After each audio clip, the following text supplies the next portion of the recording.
Hello and welcome to the Ice Guys. This is the show that takes you into the world of the National Hockey League. Every game, every day, from a betting perspective.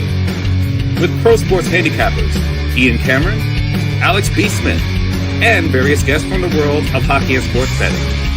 And now, here's your host, Ian Cameron. Welcome to the Ice Guys, Wednesday, February 4th. Ian Cameron with you. Pearlo will be here in just a moment, and we're here to break down the Wednesday NHL card. Just 2 days left in NHL action before the Olympic break. So excited to break it all down. We got a nice 10-game slate here on this Wednesday night. Alex is going to mend for today and be back with us tomorrow, hopefully for the final show before the Olympic break. But his card will be posted on the Patreon page, as always, later on today. A great betcast last night. Thanks to all for joining us and making it always an enjoyable, fun betcast, a profitable betcast, more importantly. And in fact, it was the live bets on that betcast that kind of carried me through to a profitable night overall. But again, a big thanks to everybody that joined us on the betcast last night. Our only betcast, unfortunately, here in the month of February because of the lack of NHL action. But certainly a lot of fun last night, and we thank everybody for joining us on the betcast last night. Looking back on the Tuesday slate, boy, we had a couple of the dogs, the big dogs with Buffalo right there and couldn't win. Ottawa right there, even though they outshot Carolina, played a pretty good game, just could not find a way to get the dub. Carolina 4-3 win against Ottawa. I thought, all things considered, it was a really solid road effort from the Ottawa Senators. They outshot Carolina. I thought they carried the play for a good chunk of that game, but Brandon Bussi was very good again. Brandon Bussi just outplayed Reimer. James Reimer, I would have liked to have seen him make a save on the Seth Jarvis, the second goal that Seth Jarvis got, and it was a big goal at the time that made it 3-1. That being said, Ottawa got back even thanks to their power play and a couple of power play goals, and then Jordan Staal with the game-winning goal late in the third period. Carolina finding a way. I thought Ottawa, though, like I said, a pretty solid road game and did not get at least a point out of that. Unfortunate from their standpoint. But Carolina with the 4-3 win there in that game. We saw, obviously, last night the Columbus Blue Jackets. What a run it continues to be for them under Bones. 9-1 for the Blue Jackets now since the coaching change and Rick Bowness taking over as head coach. 3-0 shutout, very workmanlike effort. It was a very low event game. That's kind of what Rick Bowness wants this Columbus team to be. More dialed in, better defensively, stronger away from the puck, and we're definitely seeing a lot of signs like that. So Columbus with a nice 3-0 win. That was a best bet winner for me on the show last night with the Jackets. Great to see that come through. Philadelphia 4-2 win against Washington as they get a win, much needed win with the struggles they've had. They ended up opportunistic, 4 goals past Clay Stevenson, who got a second consecutive start because of the absence of both Logan Thompson and Charlie Lindgren. So Philadelphia, a much needed victory to stop the bleeding and stop their current losing streak with the 4-2 win there against Washington. Pittsburgh and the Islanders turned into a hell of a great game, entertainment-wise and betting-wise. We had the over, we had the draw.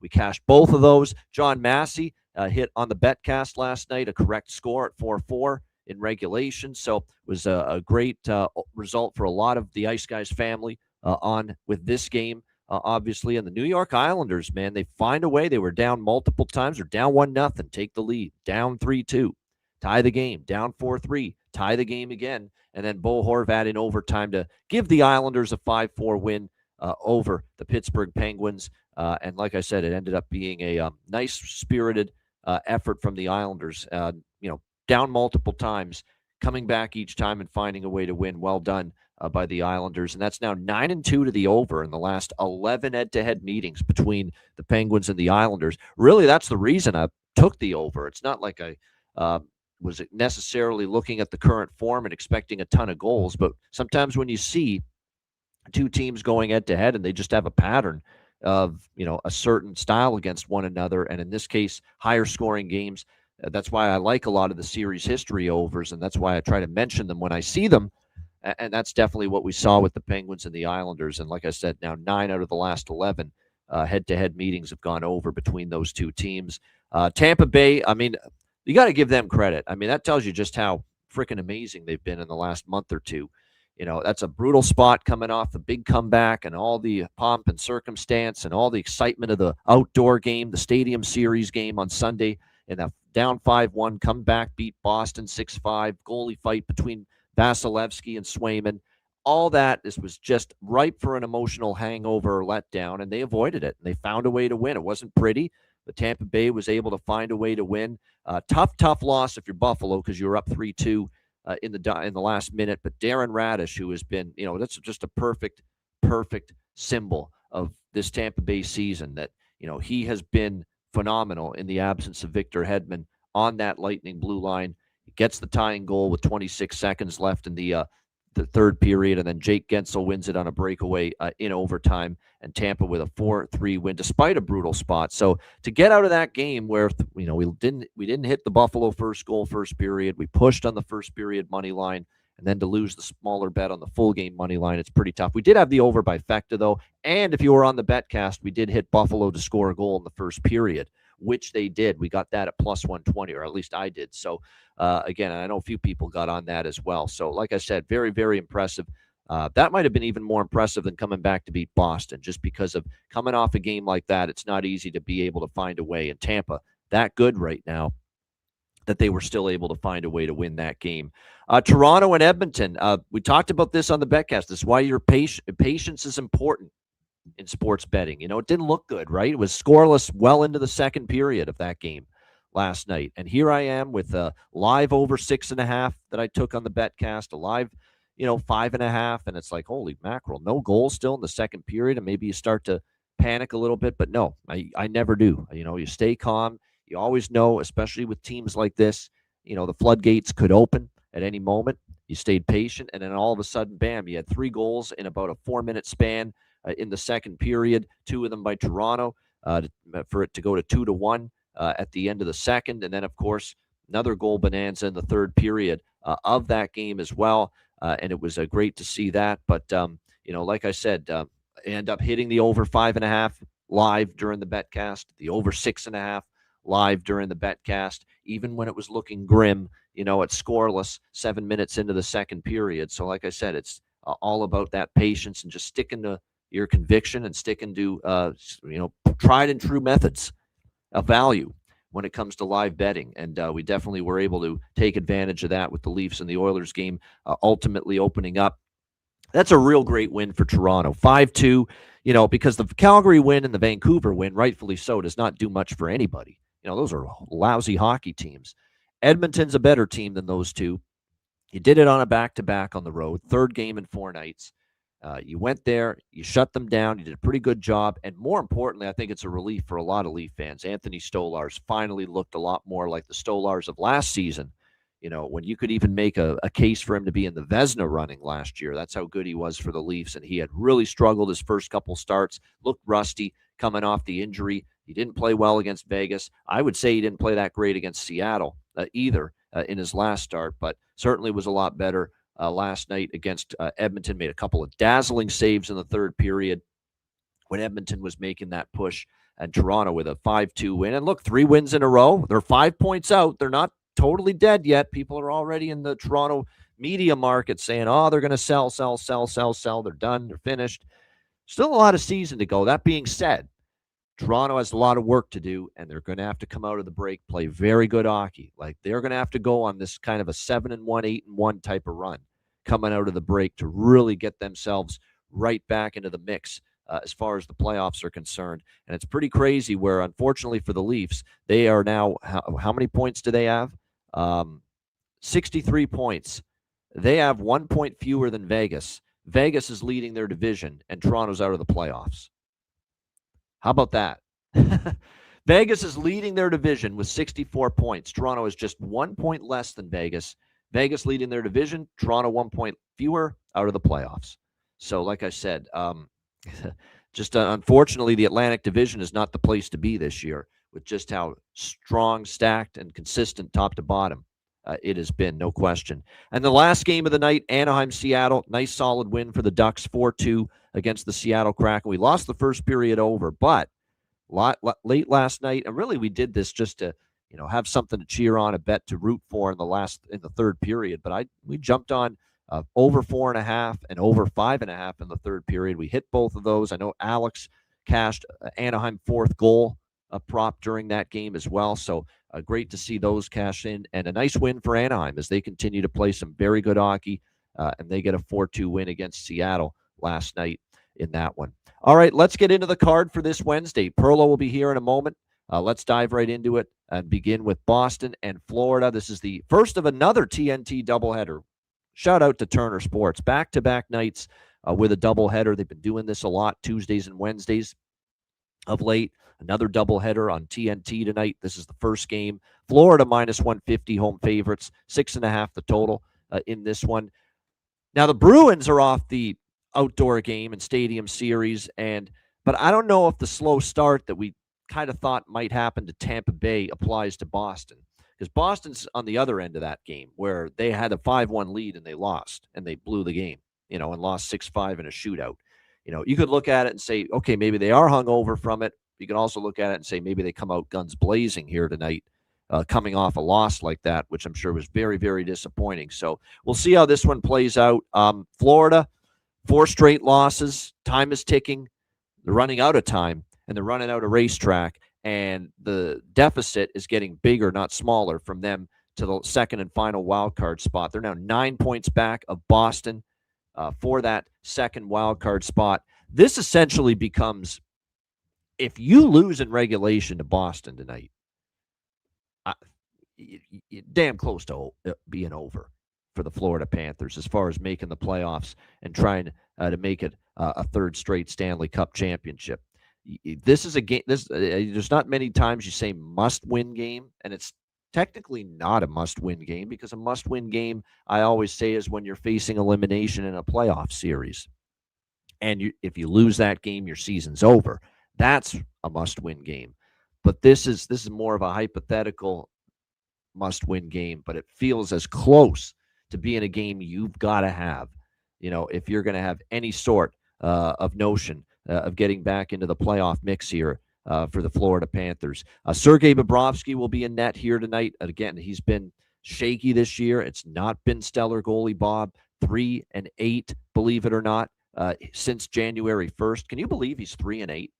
That's his record starting for Florida since January 1st. 3.87 goals against average, 829 save percentage. Just not typical goalie Bob numbers, and that's part of the reason why Florida's not defending as well, because goalie Bob's not bailing you out like he did last year or 2 years ago. So that continues to be the issue there with him. We'll see if he can step up here tonight. Jonas Korpisalo will get the start here for the Boston Bruins. Not totally shocked by that, quite honestly. We saw Swayman in the outdoor game. There's always that thought I had that maybe Marco Sturm would give a little rest here to Swayman, especially with the Olympics coming up. And that's exactly what we're seeing here. Boston does not play tomorrow night, so this is just, Swayman's got the Olympics coming up. Give him a little bit of rest. We'll see if how Korpisalo fares here in this game. Korpisalo is also another reason, too, that some people seem to think Korpisalo's getting in there is because they want to give him some work, because he's been added to Team Finland for the Winter Olympics because of the injury to Ukko-Pekka Luukkonen for Buffalo, which opened up a spot for Jonas Korpisalo with Finland, and they want to get him some work, before the Winter Olympics start. So we'll see how he fares here. He's got a 10-9 record, 3.12 goals against average, 895 save percentage on the season. He gave up 4 goals to the Rangers in his last start. It was an overtime loss to the Rangers. He gave up 3 before that in a victory against the Vegas Golden Knights. But again, he's given up 3+ in back-to-back starts. This one I like over trifecta. Over trifecta for me. Florida is having defensive problems. There is no question.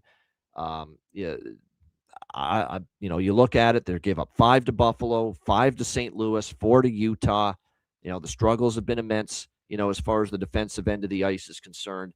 Both teams know the urgency of this game. Boston coming off a collapse against Tampa. Florida, the one thing we did see from Florida was a fast start, on their toes, pushing pace, in the offensive zone against Buffalo early when they got that 2-0 lead over the Sabres on Monday night. So, this definitely feels like a very good spot for a first period both teams to score.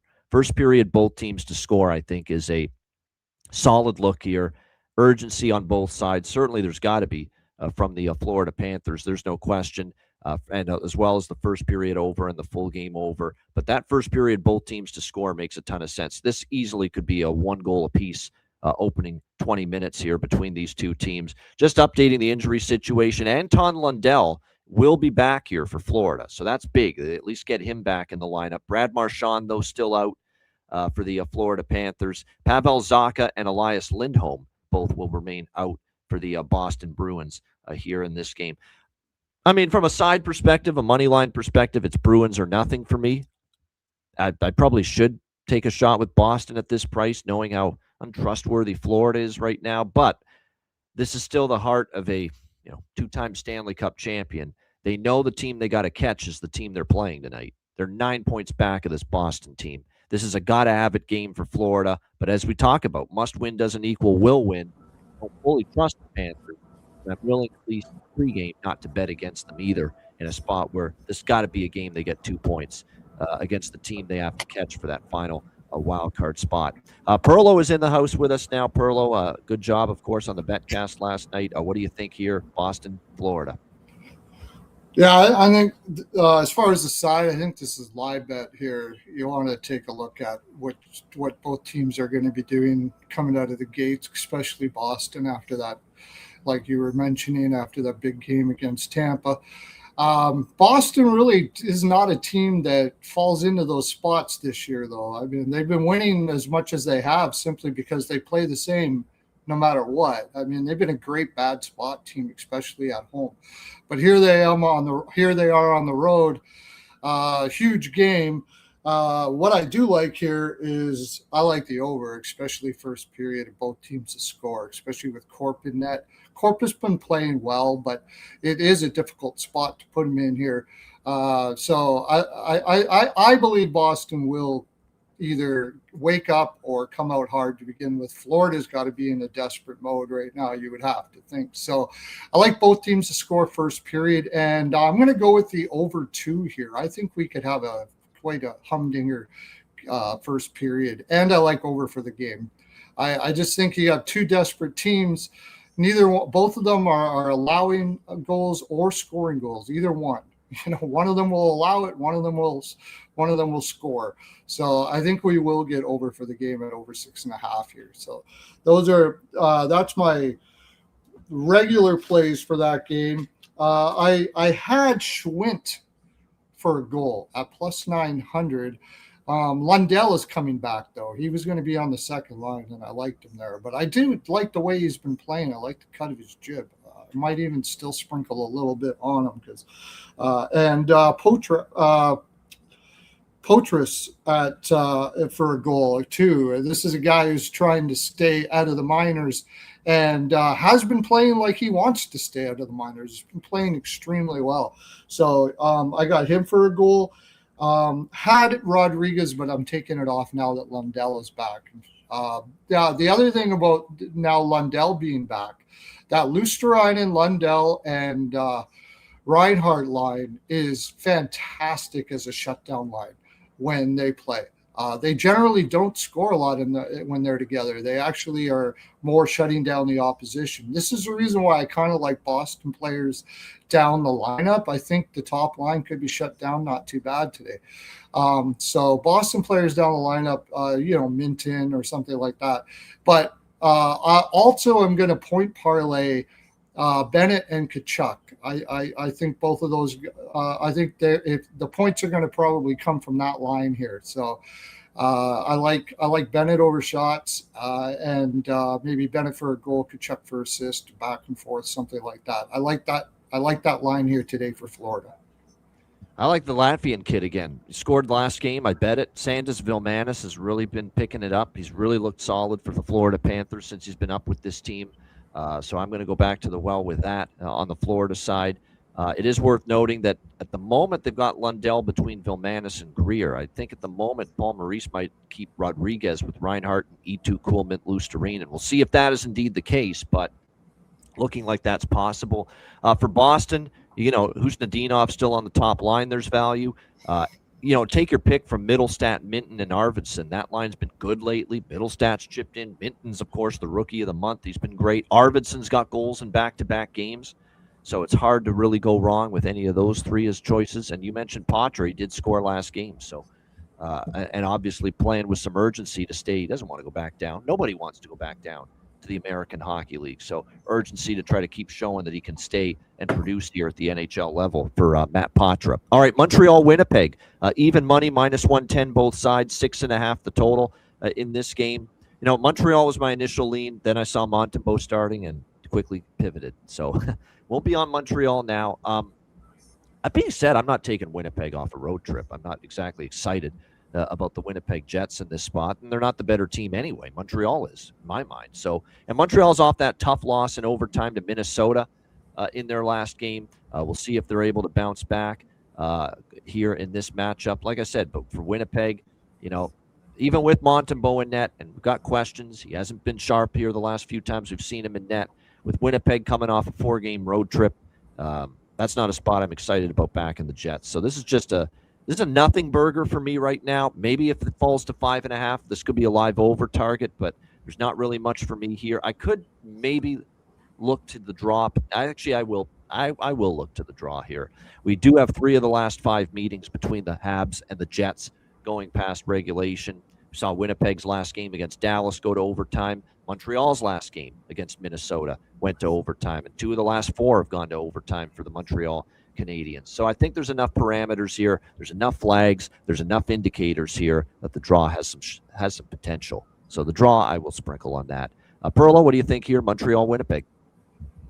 Yeah, I like the draw as well, especially with Montembeault now in there.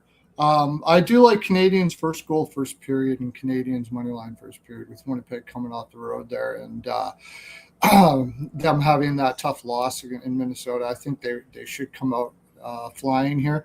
Now that Montembeault's in net, I'm almost thinking something like exact score 1-1 or both teams to score. I think Winnipeg should be able to pop one there. So I think I'm gonna do that. I'm gonna put that in the exact score 1-1. And Canadians to score the first goal, Winnipeg come back and get it. I got Perfetti over 1.5 shots at -130. It's been going over 7 straight. Finally starting to shoot there, so I'm taking him for that. And I'm looking at Hellebuck over saves. If there's one thing that Montreal didn't shoot anywhere near enough in Minnesota, and I think they're going to be looking to shoot a ton here. So Hellebuck is probably going to be dialed in pretty good, just getting ready for the Olympics. I don't think he'll be looking ahead so much as trying to make sure he's in fine form going into it. So I could see it's only 22.5. That it might be it might be a premium play for me actually down the road here. So I'm going to look at that. All right, good stuff. Yeah, I'm on Perfetti goal. Perfetti's got you said what he's shooting the puck more. Yeah, because he's seeing the puck fucking go in finally for him. That is why you shoot the puck more. You start to get confidence, and when you start to score, you start to shoot more because I'm starting to score. I'm going to keep shooting then, and that's what we're seeing. Might as well take him for a goal too. Yeah, absolutely. Yeah, back-to-back games with a goal, and you can get him plus 340 or so for Cole Perfetti for Winnipeg here. Definitely my favorite goal prop on the Winnipeg Jets side of the equation. For Montreal, Doc is with Suzuki and Caulfield, so I think there's a little value on the big guy, Kirby Doc, playing with those two, Caulfield and Suzuki. Slavkovsky, Demidov scored last game, of course, against Minnesota. There's a couple that maybe I'm interested in as well for the Habs here as far as goal props are concerned. And I will bet over 5.5, but we'll do that and look at that as a live option for sure. Hellebuck over saves, yeah. And I forgot to mention, now the concern is I worry that Florida with because obviously Korpisalo over saves is what I'm talking about. We talk about Florida and the high volume at home. I was looking at it. Backs against the wall spot because this is the team they have to catch for a playoff spot that they're playing tonight, Boston. So urgency. My only concern is they light them up like they did, because that's another reason why I like all those goals. First period, both teams to score.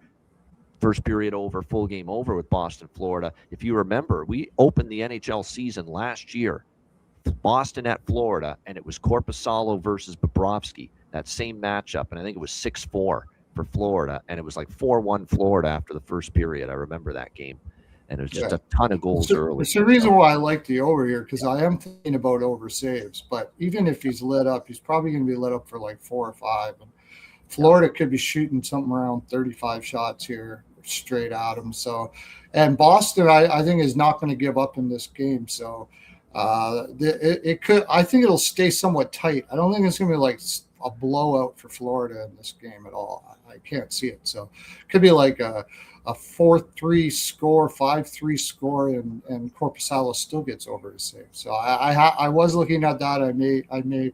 I haven't got to the window on it yet, but I might. All right, next up, we've got Chicago and Columbus. It is Columbus minus 150, home favorites, 5.5 the total. This is, of course, second of back-to-back Jackets after the 3-0 shutout win against the New Jersey Devils last night. Obviously, look, Columbus is a one-way team for me. I'm either betting on them or I'm not betting aside. I'm certainly not betting against them right now. It's been a great run, 9-1 in the last 10 games. I think one of the great – Rick Bowness has given – his presence has just opened up confidence, gotten confidence back for so many players, right? Look at how Charlie Coyle's playing. Look at how Kent Johnson's played. Look at so many players on this team that are just playing with better and so much confidence. Nobody more than Elvis Merzlikins. This is maybe the most impressive work of Rick Bowness's tenure so far with Columbus. This goalie was done, finished. See you later. No one had any confidence in him anymore. The coach, Dean Evison, lost confidence, and I think Elvis probably lost confidence in himself. For Rick Bowness to step in there, go right away to Elvis and says, I believe in you. You're a better goalie than probably you think. You're a better goalie than a lot of people think. Keep working hard, and I'm going to give you the opportunity. And now here's Elvis Merzlikins, a shutout last night. What is he now, 5-1 with a 2.3 goals against average in his 6 starts? That might be the most impressive thing Rick Bowness has done in his early run here as Jackets head coach, is getting Elvis Merzlikins somehow out of the fucking gutter and back on his feet again and playing with some swagger and confidence and stopping the puck at a consistent level, because that just was not happening before. So credit to Rick Bowness for that. Of course, tonight on a back-to-back, we won't see Elvis Merzlikins, but we will see a very capable Jet Greaves, who has had a solid season for Columbus in net. Chicago will obviously be rolling with Spencer Knight. No surprise there going into this game. You know, it wouldn't shock me if this is an under. Columbus wants to play low and slow hockey, focus on being better defensively. That's what Rick Bowness has been preaching right from the very beginning. And we saw them play that kind of way against New Jersey last night. With Spencer Knight in net, you know, you always have a potential for him maybe to keep the goals against down. I know Chicago's gone over in 4 of their last 5 games. It doesn't feel like a spot that's automatic to be, you know, a high-scoring affair. Nothing for me pregame with the money line, obviously, with the side. I'll certainly be interested in Columbus at plus money if they fall behind.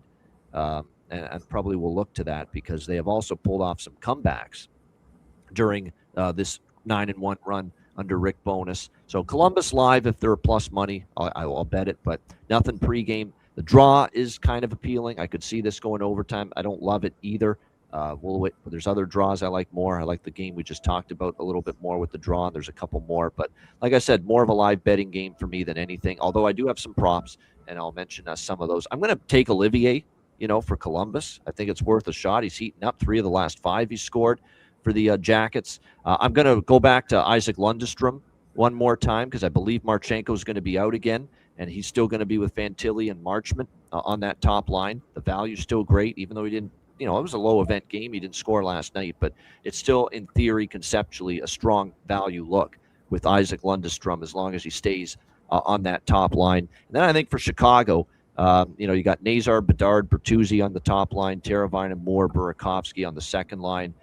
Donato is a streaky player, and he started to percolate a bit lately. So the thing with Ryan Donato is sometimes when he starts to get going, don't be shy about maybe looking toward his props. Pearlo, what do you think here, Chicago, Columbus?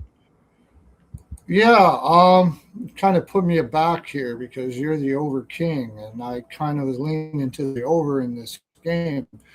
But I may slide off of it and look live now that you mentioned that. I always got to respect people who are really good at something. So I'm gonna lay off now that you said that. I didn't bet it. Glad I didn't bet it, but I do like the Blue Jackets first period puck line. They're 8-1-1 in their last 10 on first periods. That's just something you can't ignore. Yeah, you're getting plus 170 on that. That's I did it might be different now because I think money's coming on the jacket. So even if it's plus 150, I definitely would back that. I also am going to take the -1 at plus 350. I think Columbus is going to come out barreling here. They're on a run. They're on a roll. Bonus, I think, is going to have them just rushing to remind them that we got playoffs. We're heading for a playoff spot. You guys are a great team.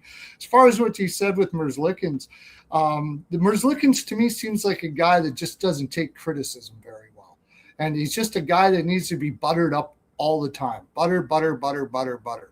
And I think Bonus should recognize that right away. That. And that's what Bonus did. He's just trying to instill and pump up the tires and say, hey, you're better than you think. You're better than this. And, just make it feel good. Yeah, exactly. I wonder, though, if now Greaves is taking a step back a little bit. That can be tough sometimes. You thought you had it. You're number one goaltender. And this is kind of the reason why I think I'm a little bit on the over here. I think Chicago can get a couple here on Greaves. I think he could be a little bit maybe not having the same confidence. You're talking about confidence. I mean, he had tons of confidence, and now he's being used as a backup straight up. They're using Merzlikins in all the starter spots and everything like that. So I kind of am leaning into the over, but we'll go with the we'll go with the live bet on that. I know the Bonus is preaching defense, but I think Chicago also coming off that big win, they're going to come in with some confidence here. It's the last game. I don't see them coming in and trying to shut anything down. They're going to try to score here. The more I think about it, I'm on the other side on the over, but I'm not going to bet it yet. One thing I will take, though. Thing I will say for those that like an over, and you lean that way, and even I might sprinkle on it at 5.5. I'm looking at some history. Now, this is all pre-Rick Bonus, where this team has really been emphasizing the defensive zone. But 5 straight games head-to-head, and all 5 at least 6 goals minimum. Keep that in mind. Yeah. Also, I'm going to go just kind of a theme. Potra was one, and this is another one. Guy trying to stay in the lineup, and I'll tell you, he's been playing damn good. I'll tell you, you can tell by watching. He's playing really well. He's playing with a lot of gumption. That's Sam Renzel, and he's gone over his shots ever since he got brought up, well over, and minus 120 for over 1.5 shots for Renzel. I really like that here. Columbus does still give up a lot of shots. They've been playing better defense, but still giving up a lot of shots, maybe more from the outside, I think is what's happening there. Bonus comes from that Dallas Hitchcock style. Keep everything to the outside. And if that's going to be the case here, I think the defense is going to get a lot of looks here. So I like Renzel, and I like him to score a goal too. All right, good stuff indeed.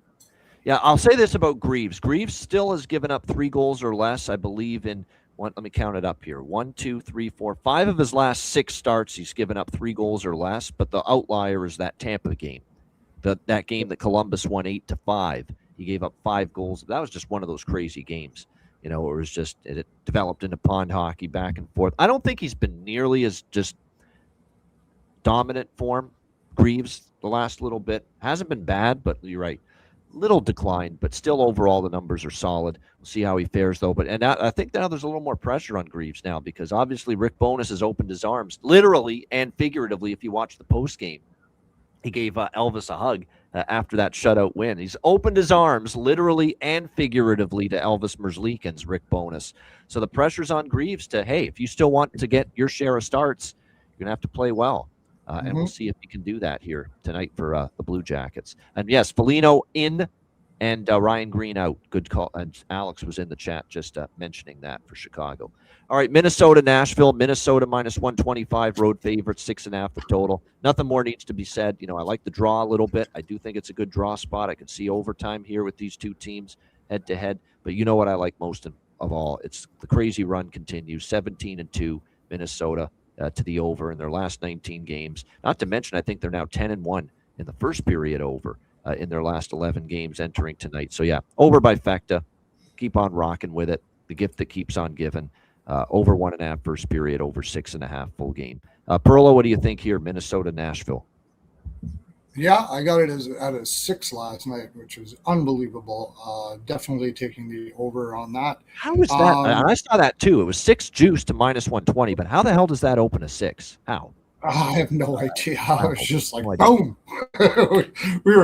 we did a quick show last night in the thing, and we were going over these games, and I looked up and saw the 6, and I just almost had a heart attack. I'm like, yeah, take that all over that. The other thing I'm looking at here is one thing Nashville, believe it or not, the team that gives up the second most shots in the NHL this year is the Minnesota Wild. And Nashville has been shooting. They're no defensive juggernaut since Quinn Hughes got there. They're better offensively. They're lesser defensively. Yeah. That's why they've been a perfect over machine. They're relying on their goaltending quite a bit. And Gus is good enough. And Nashville, one thing they do is they shoot. They shoot a lot. They shoot from everywhere. They know they don't have the talent to get all dipsy-doodle in the offensive zone. So Hines has them smartly shooting from everywhere a lot of the time. So I got the sneaky Gustafsson at 25.5. Unfortunately, it's juiced to the minus 135, so it won't be a premium. But I'm gonna put a little bit on it. I think this could be a tight game, like you said. It could be a draw, and if it is going to be a draw, then of course you got more added shots there in overtime to get over this total. I like Gustafsson over saves here. Also, Halla played his first 6 seasons in Minnesota. I like him for a goal in this game. And Hartman on the road is money for shots. And you can, and I took him at minus 135 for over 1.5. That's getting in the gold category there. That's really good. It's a really good one. 8 straight starts. Saros is in net, by the way, for Nashville. 8 straight starts where he's given up at least 3 goals. He's been pulled twice in his last 8 starts. He got pulled against Buffalo and pulled in the last game against St. Louis in that crazy comeback. He got pulled before the comeback started for the Nashville Predators in that game. So, yeah, like I said, that's why this not to mention, we talk about the Nashville overrun, right? 17-2 full game overrun. 12-1 first period overrun. We got to start talking about Nashville. That's the other part of this equation. They're 8-2 to the over in their last 10. They've been a little bit of an over juggernaut too lately. So to see that total open 6, I was mystified, shocked by that. But anyway, yeah, we're just going to keep on riding it with Minnesota overs once again here tonight. 3 straight games with a goal for Forsberg and Kaprizov coming into tonight. 2-game goal scoring streaks for Eriksson Ek and for Brock Faber, who scored a really nice goal. Great instincts to just jump in, swoop in, find that loose puck, and obviously to beat Jakub Dobiš for what was the tying goal against Minnesota or against Montreal the other night. So Brock Faber, he's got a little bit of a goal-scoring wave, so no question, keep an eye on that. He has scored in back-to-back games here for the Minnesota Wild. What else have we got here? Kaprizov. He has scored, obviously, in 4 of the last 5. Eriksson Ek, 4 of the last 5 for them. So, I would say don't stray. Hartman still does have value, but obviously right now, riding the hot hand for Minnesota, Kaprizov, Eriksson Ek, Hughes and Faber points. I mean, Hughes is still putting up points as well, assists in particular. I wouldn't argue with any of that as well. Maybe here's one, just a former player angle for me here. Erik Haula started his career with the Minnesota Wild, and he does have. Well, he has an assist in each of the last 2 games, not a goal. But I'll sprinkle on the Erik Haula goal prop tonight here for the Nashville Predators here in this one against his old mates. All right, Detroit, Utah. Utah minus 130 home favorites and 6 the total here in this game with the Red Wings and Mammoth. What a impressive bounce back from the Red Wings. You get shut out by Colorado in your building, and you go to Denver, face that same team, and you do the same thing to them, and you shut them out 2-0 on Monday night. Very impressive from the Red Wings. We'll see if that snapped a 3-game losing streak. And they've talked about, Todd McClellan's telling his team, suck it up. I know you've lost 3 in a row. I know you're feeling some fatigue. Everybody's feeling fatigue, at this time of year.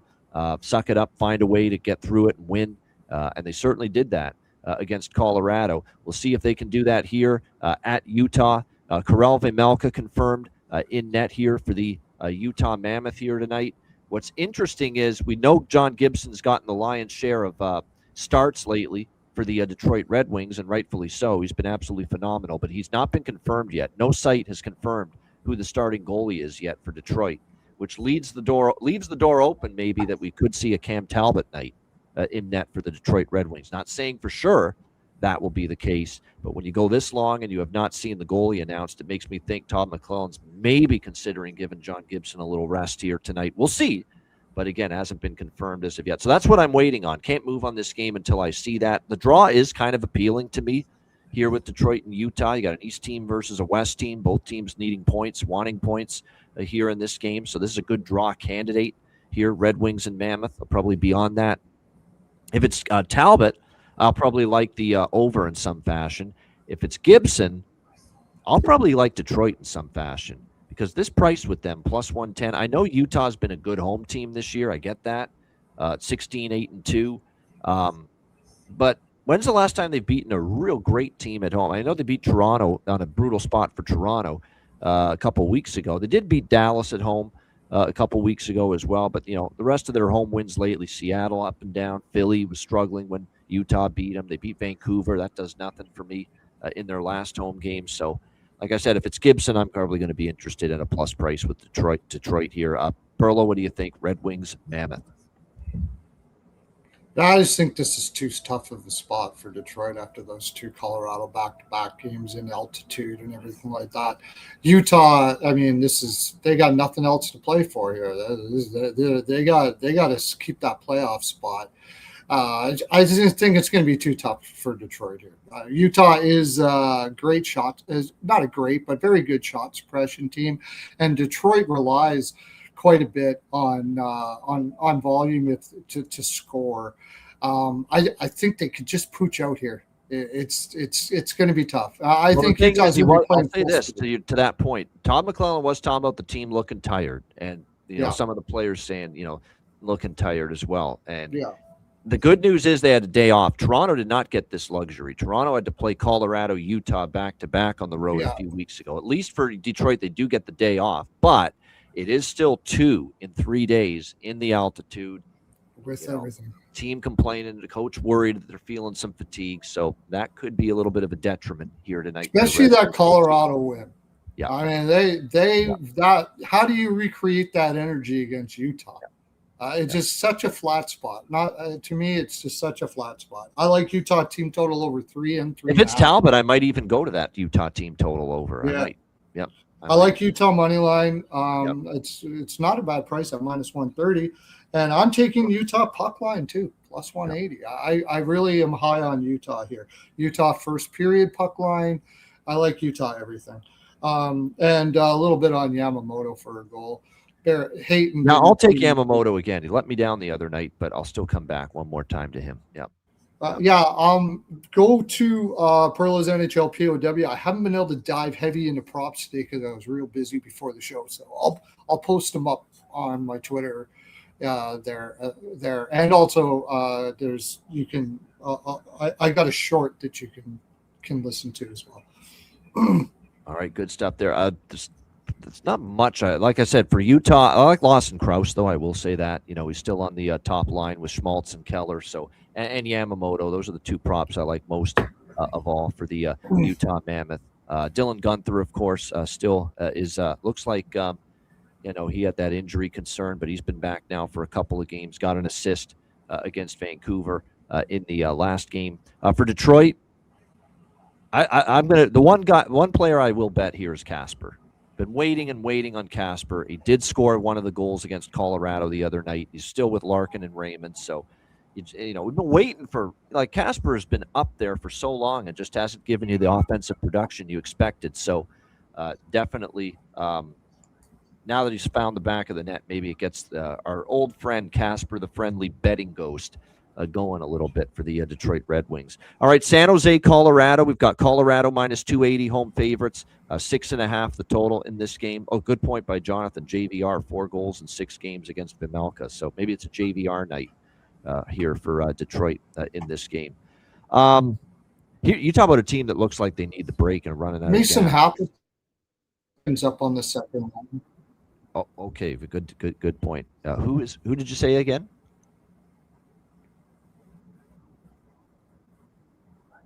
Mason Appleton's up on the second line that I see here. I wouldn't mind on that because do you see that? Yeah. Yeah. I think there's a little lag in your connection, Pearlo.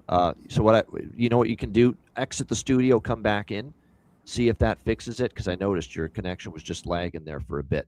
There we go. So we'll see if that corrects it for Pearlo. Anyway, what I was saying here, San Jose, Colorado. San Jose looks like a team that needs the break. I mean, they haven't looked good these last couple games. Calgary and Chicago. I mean, that Chicago game was not good. I mean, they were awful for half that game. Brutal. Terrible. I mean, terrible. And Chicago is obviously a team that's been certainly up and down. But for San Jose to look that bad, and Calgary, they're lucky they were in at 3-2. They were badly outplayed in that game against the Flames. So I'm a little bit worried this team just needs the break, and not easy to back them. And you got Colorado off being shut out by Detroit at home, and you would think that they're going to, bounce back here, Colorado. But there's a lot of Colorado players going to the Olympics after this. You know what I mean? McKinnon, Makar. You go on down the list of just there's so many players that are going to be representing their countries at the Winter Olympics. So you would think after getting shut out by Detroit, you're going to come out ripping and roaring here if you're Colorado. But the Winter Olympic, the final game before the Winter Olympic hockey tournament spot is more worrisome to me for the teams with a lot of players going to that tournament. Colorado has their share of players going to that tournament. And so that's why I'm not totally convinced this is a kill spot for the Colorado. Normally it would be. At home off a shutout home loss, which rarely ever happens to them. Normally that is for Colorado, but it's kind of a rock and a hard place game. Do you trust Colorado with all these guys going to the Olympics to be focused tonight? Do you trust San Jose to have a step-up effort when they look lethargic and stuck in mud and not playing all that great here the last couple of games in this one? So that's the big question. I mean, I want to take a shot here with San Jose.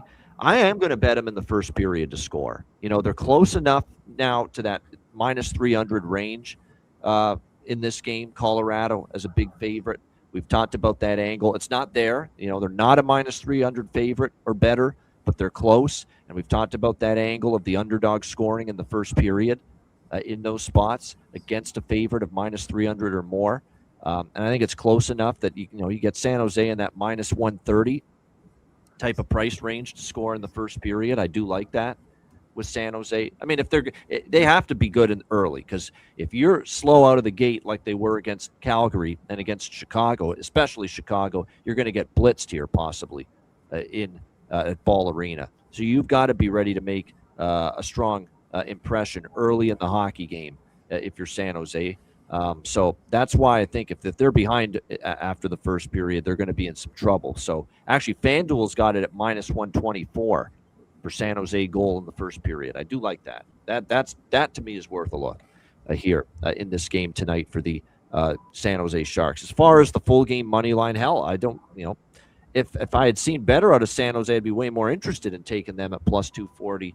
I do kind of lean that way. I'm going to see how they come out here. Like, I'm going to see if they get on the board early with that first period, a goal, and then we'll go from there. And plus, Colorado off the shutout lost 2-0. It could go one of both ways. Like I said, they either come out storming, or again, with this being the last game before the Winter Olympic break, perhaps the head is toward Milan and Cortina for some of these Avalanche players that are going to be Olympic bound after this. So I do like San Jose goal in the first period. I do think both teams to score in the first period could be a good option here in this game, with both teams, San Jose should have motivation. Does the physical side of it match the motivation? That's the question, because they've looked like a team that's been, stuck in mud, is the way I would put it the last couple games. But they should be, you don't want to go into the break on another loss for a San Jose team that is now on the outside looking in. They're a few points out of the wild card now with this little stumble they've had.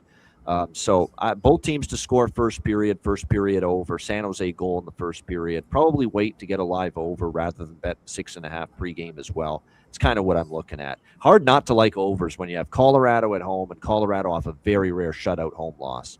Very hard to think it's going to be a 2-1, 3-1 type of game, Colorado, in that kind of situation.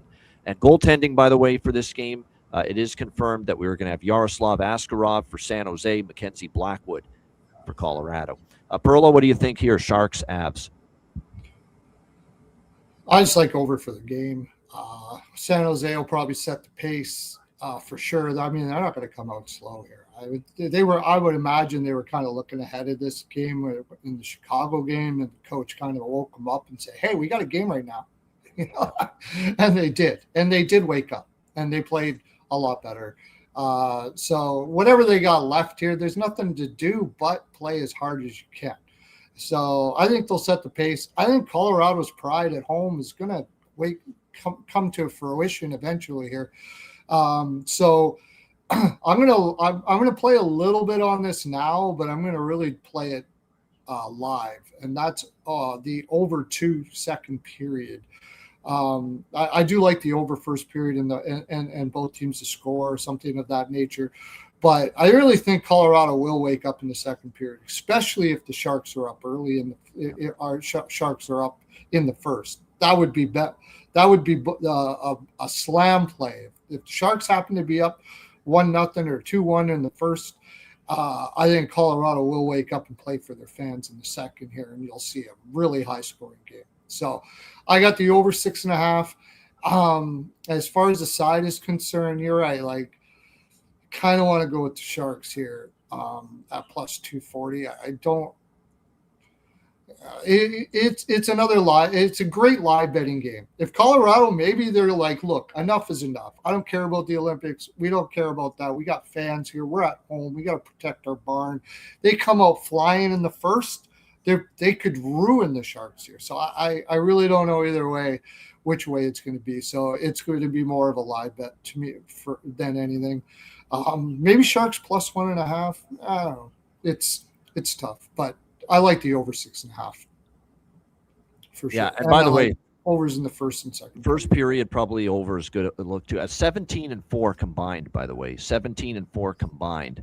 First period over run for San Jose and Colorado. So I don't even mind the over 2 here in the first period. Just forget the second period. Maybe over 2 in the first period. Keeper Sherwood everybody's onto it. He's making his Sharks debut tonight on the top. Yeah, you have to bet his goal prop. Have to. Absolutely. It's a must. Doesn't mean he's going to score, but if they're going to put him with Macklin Celebrini and Will Smith on the top line, you must bet Kiefer Sherwood. Take him for a point at least. Yeah. There's no question about that. Yeah, Kiefer Sherwood's worth a look. I even think the young kid, he's centering the top line now with the Misa with Toffoli and Eklund. They've given him a little bit of a bump now up the lineup. And I'm going to go back to Adam Gaudette one more time here with Adam Gaudette. I know he didn't score last game, but like I said, he had been pretty good. And maybe as well, one thing for the let me just see here, Colorado, I should say. I might look lower down the lineup for Colorado. Like you said, they're going to be, they don't want to be getting hurt and all that kind of stuff like that. They may rely like Colton. Colton's a good look. Parker Kelly, man. I'm interested in him. He scored all of a sudden 3 goals in the last 6 games. Feels like something Kiviranta would score in this game for some reason. I don't know. Yeah. I like though. I mean, if you're looking for some value and guys that are down the lineup for Colorado have been chipping in lately, Parker Kelly is one. Panarin to LA. Panarin to LA. My prediction comes true. I wish I could have bet that. He's going to LA. I knew he was going to LA. Oh my gosh! So there we go. Well, should have waited for the breaking news, but we will play that now. We do have some breaking news here. Artemi, I'm glad I don't have to hear about it anymore. But Artemi Panarin, the bread man. This is breaking news from the Ice Guys.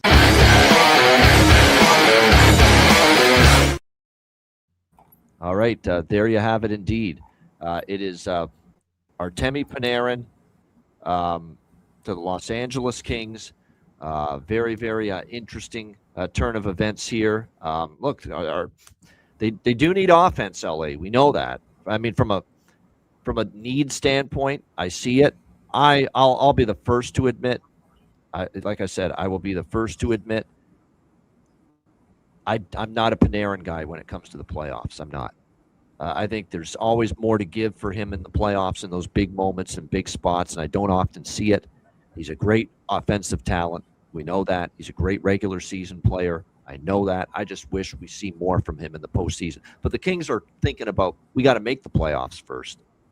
And from a playoff standpoint, he, is going to help them probably get in and certainly give them a jolt offensively. No question. Will make them a better offensive team in the regular season to try to get into the playoffs. But I am not a big Panarin guy in the playoffs. I always think he's got it. Yeah, can't find him with a telescope.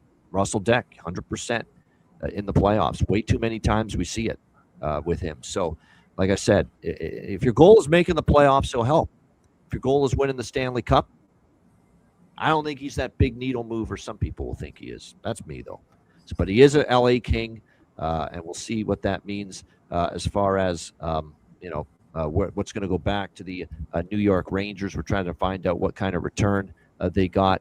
But it looks like Liam Greentree is part of the return going to the New York Rangers. And one thing I know about that guy, he's still playing in junior right now. He's actually the captain of his team, the Windsor Spitfires. Going to be a really good pro.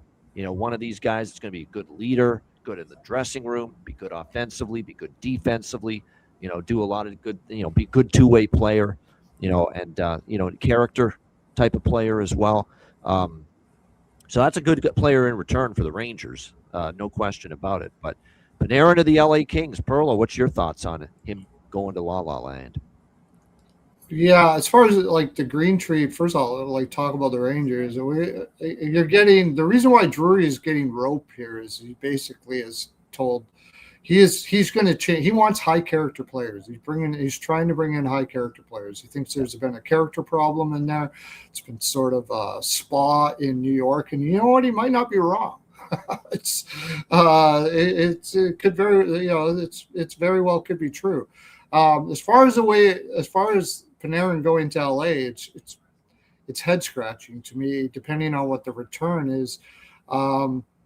Sure, he helps. He's a very good 3-zone player too. Like, he doesn't get enough credit for that, and they've got a lot of those on that team. It just seems like more of what they already have. It just seems like more. You got Fiala, you got Kempe. Now you got Panarin. You don't really have a big center to play for. And all of it don't matter. You know what I'm going to say. You could put McDavid on that team. I don't give a shit. You're not doing nothing with Hiller as a coach. So whatever. It don't matter. So, yeah, it's a trade. It's a trade. I don't see how it's going to be like super great for LA or not. I mean, maybe. I'll be honest. Greentree's a nice ad, but the rest it doesn't seem like the rest of the returns all that much. I'd like to know what the rest is here. I thought maybe they were going to get something significant, at least like what's his name, their young center or something like that. But it seems to me this is why I said he's going to LA, is because he had to protect. He just told them, I'm going to LA. Him and his wife are both huge in the fashion industry. It's the reason why I wanted to go to New York to begin with. So it's only natural you're going to LA or Anaheim. And if they didn't have any, basically he probably tied their hands. He wasn't really happy with the organization in the world anyway. By the way, why is Adam Schefter tweeting about this trade? He's an NFL insider, not an NHL. But anyway, he wasn't happy with New York anyway, so he wasn't going to give him a bunch of teams to go to. So I can imagine that this is going to be fairly light, maybe a first green tree, and who knows. But yeah, Artemi Panarin to the LA Kings. I will say this: like, they need offense. He will help them. He will help them in the. But they need offense because of poor coaching, not because of the fact that they don't have offensive players. LA plays like to not lose. And as long as you're playing to not lose, you're not going to be a good team. It's certainly not going to do anything in the playoffs, that's for sure. Yeah. They changed the coach up, but I think this still is a strong team, and Panarin does help them out quite a bit. But if you don't, it's not going to change anything.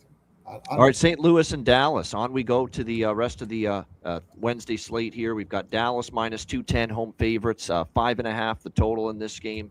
I definitely like it. 5.5. I like this over 5.5 for sure. St. Louis is on a nice little over surge of late. They can't keep the puck out of the net. That's their big problem.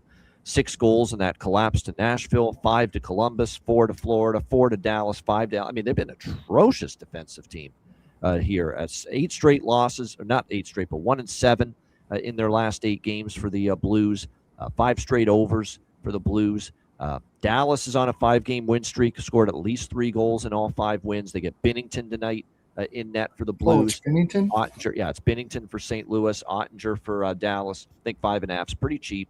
I like over 5.5. Obviously, I think Dallas wins, but minus 210. You could go team total instead for Dallas. I think I might have a smaller piece of that, over 3.5 stars team total, but I like over 5.5.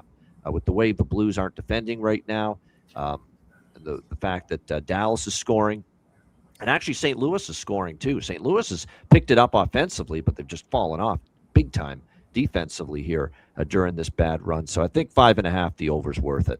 What do you think here, Pearlo? Blues Stars? Yeah, I think these Blues players are just padding their stats. Padding their stats, yeah. That's what they're doing. Yeah, there's no defense being played. Everybody knows they're going to be going out. They got family, going on vacation and stuff like that. Ain't nobody want to get hurt in this game. I love this over 5.5. And now that you said that Binnington is going to be in that, team total over all day. Do you think Binnington gives a rat's ass about this game? He's going to freaking Milan Cortina after this to play for Canada. That's where I'm going to ladder the Dallas team total over here. The only thing I don't like about this game is how much does Dallas really want to run it? You watch him. Knowing this Binnington and what he did at the Four Nations, you watch. He's going to get lit up tonight, probably 6 goals or whatever. He's going to go to Milan Cortina, somehow coerce John Cooper and the coaching staff, despite his shitty NHL season, to make him the starter because he won gold for them at Four Nations. He'll come out there in that first start in Four Nations and watch him be a brick wall. Oh, yeah. Play possum with everybody. Yeah, absolutely. No doubt about it. This is the craziest goaltender I've ever seen. He's a Claude Lemieux of goaltenders. Remember when Claude Lemieux said, "Call me in the playoffs"? Analogy, yeah. Claude Lemieux. Yeah, he's like the Claude Lemieux of goaltenders. You do realize you got to make the playoffs to play the big games, right? Yeah. But he's got the Olympics, so he's got big games. Why don't you come off the Olympics and he'll just go nuts, and you won't be able to get anything on him after the Olympics. Watch out for that. I bet you after the Olympics, Binnington plays his freaking ass off, and he does really well, and maybe he gets traded out of there. Who knows? Somebody might just he's a weird guy, man, but he ain't going to stop shit in this game. Team total over, no doubt about it. Taking Dallas team total over here. I like the over for the game, and I like Dallas for the game too. But minus 210, the way the Blues and it's getting to the break. Dallas, I could see Dallas letting up in the third. They've been known to do that. They've been known to do that, and the Blues coming back and doing something here. So I'm not going to worry too much about the side, but definitely like the team total over. I don't even mind if you can get a 2.5 at a decent price. I don't mind the Blues team total over here. Like this over 5.5 to me seems money. Yeah, it just seems, given the circumstances, and again, the way the Blues are not paying much attention at the moment defensively to that part of the ice, at that end of the ice. Yeah, definitely hard to envision this, not going over 5.5, I should say, here with the Blues and the Stars here tonight. As far as props go for this game, we got back-to-back games with a goal for Jake Neighbors. Won't you be my neighbor? He's scored in back-to-back games. I think I might sprinkle on that. Thomas Harley for Dallas has scored in back-to-back games, including the overtime winner for the Stars against the Winnipeg Jets the other night. So Thomas Harley, another defenseman, starting to get into the play, into the rush a little bit, and getting involved from the point, from the blue line offensively here for the Dallas Stars. I would say, too, Maverick Bourque, Rutskovian, if they stay on the top 6, there's value. Doesn't mean they're going to produce and cash for you, but definitely the values there with them. Snuggerud too has picked it up lately. He's been on the top line.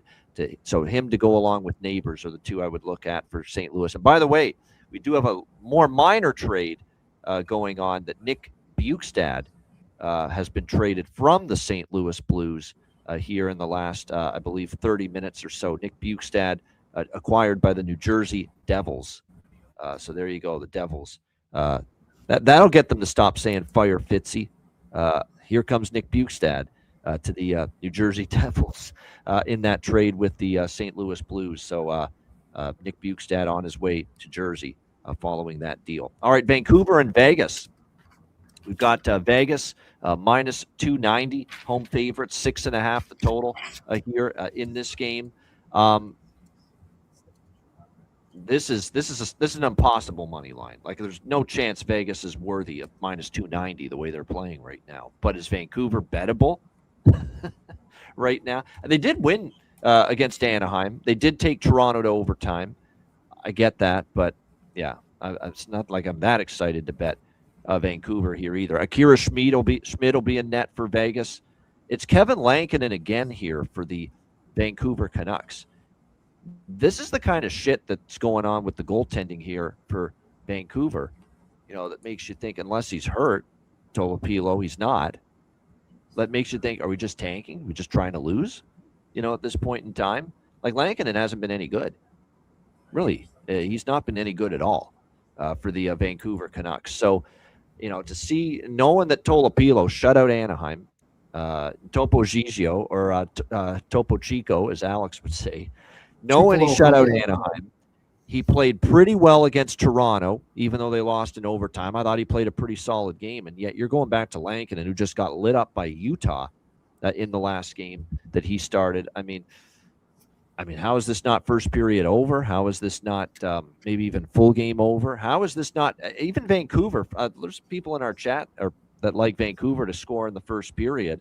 I'll tell you what, that's not a terrible look.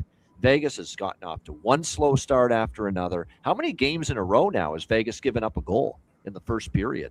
It has happened way too often, far too much to this hockey team.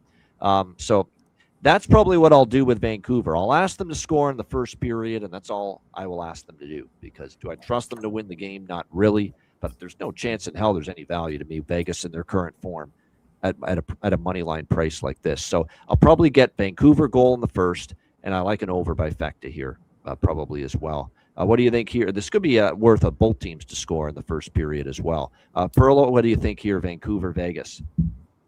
Pearlo special here. Vancouver to score first period, Vegas second period.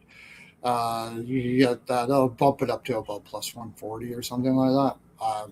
I think Vancouver will score. Yeah, I think they're going to. I mean, they got to play with some pride here, and I think Adam Foote is actually a good coach with a bad team. I think they'll have them, and I don't see much defensive play happening here too. I am leaning to the over 6.5 one way or another. This gets over 6.5 as well. Yeah, over 6.5 probably. But what I really like is Vegas third period puck line. I think they're like third. JD will tell me, what is the third period puck line, JD? And I think it's an incredible number. So regardless, even if they're up in the game, they end up puck lining in the third. It takes them a while to get going. Hopefully it's close, but Vegas third period puck line is the best I can do with Vegas on this number that they're giving you. It's about plus 120 or something like that. It's just hitting over and over and over again. So I'm going to play that Pearlo special, and both maybe both teams to score first period and over 6.5. Drew O'Connor's on the top line. There's probably a little value for him for the Canucks tonight. But the one I'm going to mention is all of a sudden Teddy Bluger, and this guy is still not playing big minutes. He's on the third line right now for Vancouver. But Teddy Bluger flying way under the radar with goals in 5 of the last 10 games, 3 of the last 5 games. And you can get him at that plus 650, type of price for him to find the back of the net. So probably some good value there. I'm going to go back to close shave Barbashev. He's streaky. He's scored in 3 straight games. And Jonathan pointed this out to us in the chat.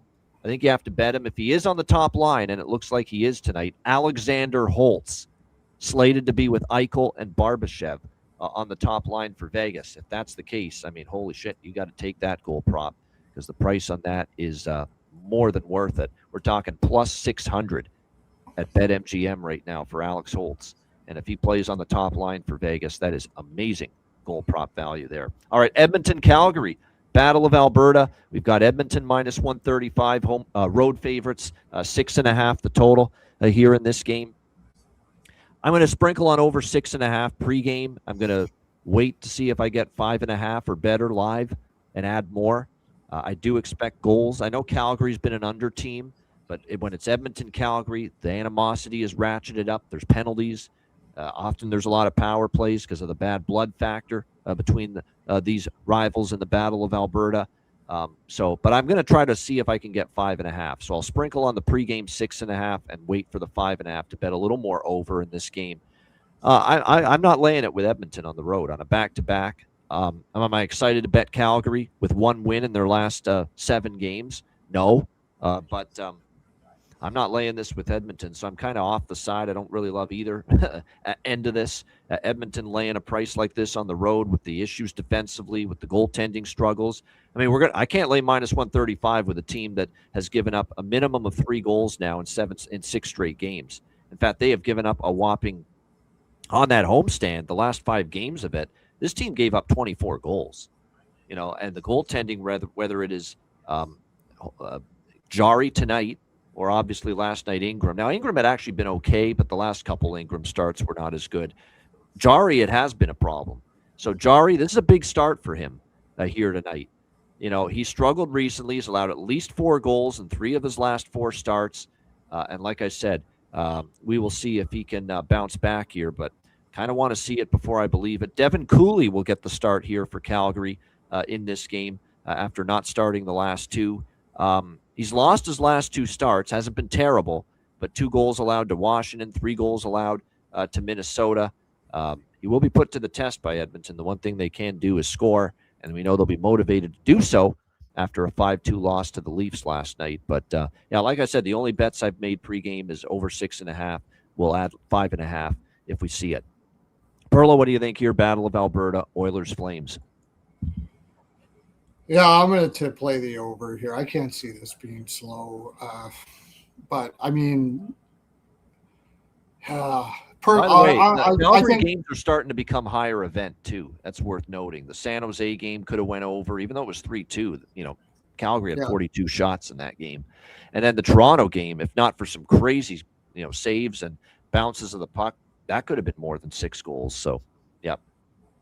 Oh, just another thing. I just should bet Binnington under 22.5 saves. Dallas is not a high shot volume team anyways, and I wouldn't be surprised if he gets pulled. So I just bet that. But I've been back and forth on this game, but I'm leaning Calgary team total over here. I think Jari is ass. Just period. I don't buy it. You switch to a different team and you get to go to your farm and now you're going to be a good goaltender? When has this guy been a good goaltender for more than 3 or 4 games, if anything, in the past 3 years? It's terrible. It's a terrible trade, horrible trade, ridiculous trade. Now he's got a shit ton of... I know Alex isn't shocked because Stanley Bowman is the man that pulled the trigger on said trade. Exactly. Yeah. So let me get this straight. Jari, who can't, anytime pressure is on, crumbles all the shit. What we should do is bring him home in front of all of his family and friends to watch him every day. That's a good idea. No pressure there. No, give me Calgary team total over here probably. I like the over for the game. They one thing you can say about Calgary, I know they're the Sternums, but they do have a high shot volume, and they will probably get a whole bunch of shots on Jari here. And one thing Jari isn't very good at, which isn't good for a goaltender, is getting a lot of shots. So I'm going to take Calgary team total over 2.5 here. It's probably minus 125 or something like that. And I may take Edmonton. I think this goes way over. I think Edmonton is going to play. Okay. They're going to go back and forth. I think this goes way over. Both teams to score first period. But my biggest play, as it always is in Edmonton games, over second period. over second period. If you can get it at a 2, great. I go 2. I usually split it between the 2 and 2.5. It's just all their record on second period overs over the last 2 years has been unbelievable. So that'll be my biggest bet. Yeah, I like Joel Farabee. I do. Back-to-back games now with a goal for Farabee on the second line with Godry and Zary. Coronado, Backlund, Sharon Govich, the top line. I don't mind Coronado and Sharon Govich to look in their direction either for Calgary goal props. For Edmonton, same usual suspects. Kapanen scored last night. I'd consider going back to Kapanen tonight. Maybe Podkolzin, maybe Savoy, worth a look as well on that third line. Oh, I also want to point out, too, if this was a betcast night, Jonathan mentioning how the team total is over 2.5 at -160 for Calgary. My plan is that I'm going to bet it if it hits to even money. If it gets down to even money, Calgary team total over 2.5. It's -160 right now. Wow. Okay. I didn't realize it was that juiced. Yeah. So, but I plan on betting it too. Calgary team total over. I'm just going to wait until I get down to -120 or better. Ideally, I'd love +100 or better on that Calgary team total over 2.5. If I see it during the game tonight, then definitely I will take a look in that direction. All right, Seattle. Now, that's a good point someone made about how it has been trending under in the Edmonton-Calgary series, but that's also why I'm waiting for the 5.5, because a lot of these unders have been games where it's still gotten to 6. You know what I mean? We had a 5-1. We had a 4-2 between these two teams. We've had a lot of games get to 6. We just haven't always seen them get to 7. So that's why I'm only dabbling pregame in the 6.5, and I'm going to wait to see if the 5.5 shows. I think we're going to see penalties in this one, though. There's going to be power plays in this one. That's always what you think we're going to see with these two teams, just because the animosity, is so high. Especially with Calgary having nothing else to play for. Like, this is a huge game. I wouldn't even be surprised if Calgary wins this game. I wouldn't be surprised. Nothing would shock me. Edmonton winning comfortably wouldn't shock me. Calgary wouldn't win. Even with their struggles lately, Calgary winning would not shock me here in this game tonight. All right, last game of the night, Seattle, Los Angeles. LA -180, home favorites, 5.5 the total in this game. I'm going to keep it simple. No business do the Kings have being trustworthy in this price range, especially coming off a road trip out east. My goodness, this is their first game back from playing St. Louis, Detroit, Buffalo, Philly, Carolina, all on the road, 5-game road trip. In fact, it's been 7 straight games where they've had to travel to their next destination prior to returning home, from that 5-game road trip. Seattle, I know it's back-to-back for Seattle, but they lost 4-2. There's probably urgency to get back in the saddle. And, didn't we just see LA playing a Seattle team at home when Seattle was on a back-to-back and Seattle was on that brutal winless drought on a back-to-back, and they snapped that winless drought on a back-to-back against who?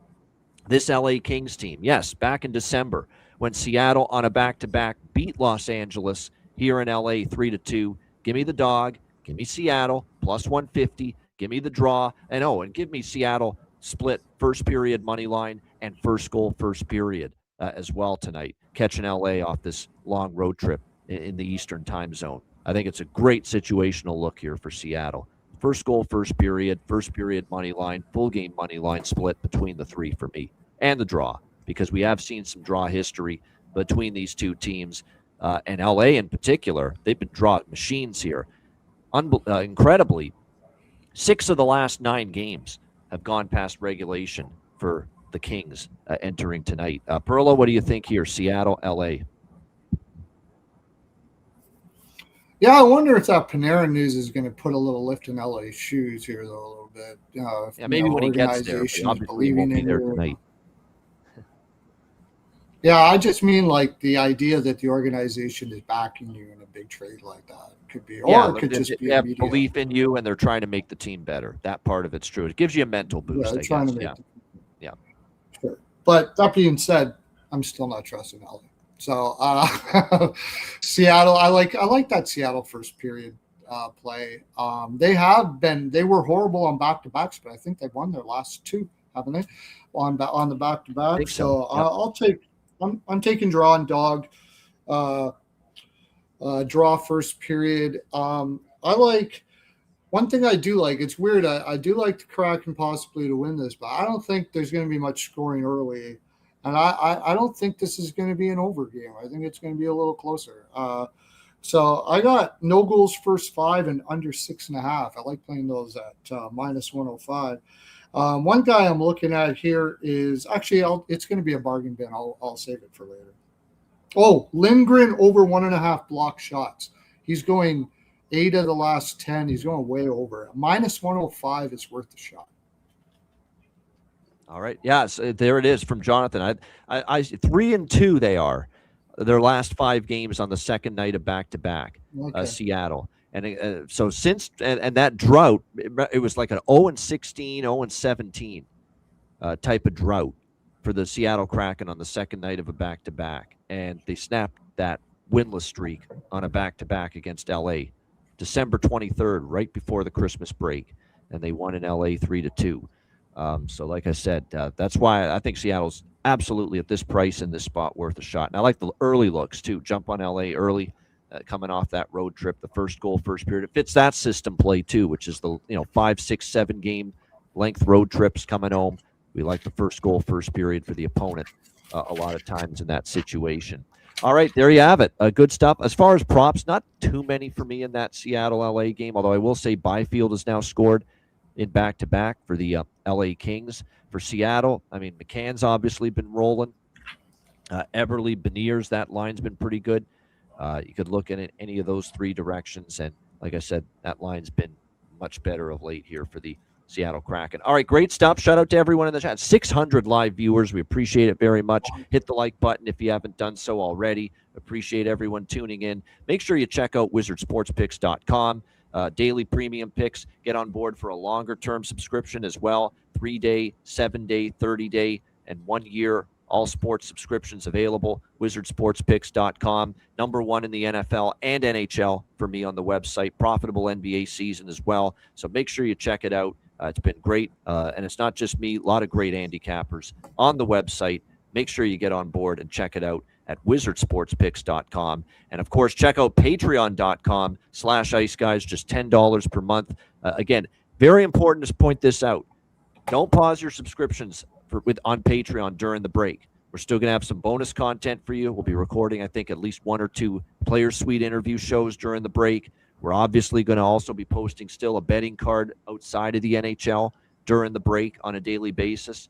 Olympic hockey bets, NBA, college basketball. I'll throw in some of those bets daily on the Patreon page to make up for and maybe a substitute for no NHL for the next few weeks. So make sure you stay on board at patreon.com/iceguys. Again, goalie charts, totals charts, our daily betting card, sides, totals, player props posted each and every day on the Patreon page. So make sure you get on board. $10 per month. Your membership goes a long way to supporting the show and keeping it going long term. $10 per month. Patreon.com/iceguys. And of course, the Ice Guys store. Get your gear and your merch over at iceguys.myspreadshop.com. All right, bargain bin special of the night, where we had 2 bargain bin specials last night. Josh Doan, courtesy of Matt Robinson, and mine with Bobby McMahon for the Toronto Maple Leafs. We'll see if we can add to it tonight in the bargain bin special of the night. That and best bets coming up right after we hear from our great Ice Guy sponsors.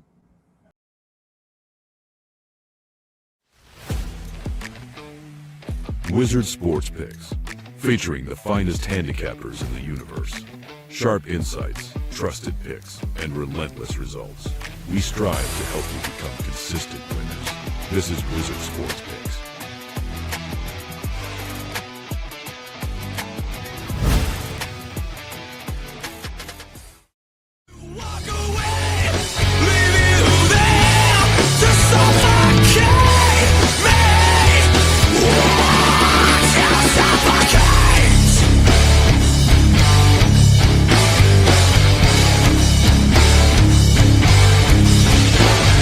Please for yourself with none of this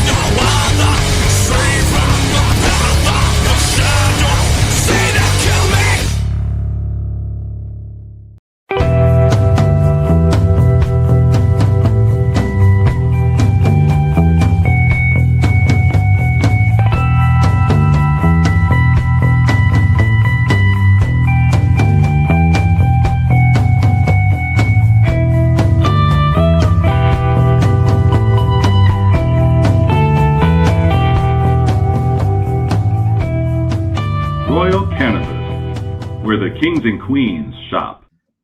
Thanks to all our sponsors, including Royal Cannabis. Check them out, royalcannabisshop.com. 20% off with promo code IceGuys. All right, bargain bin special of the night.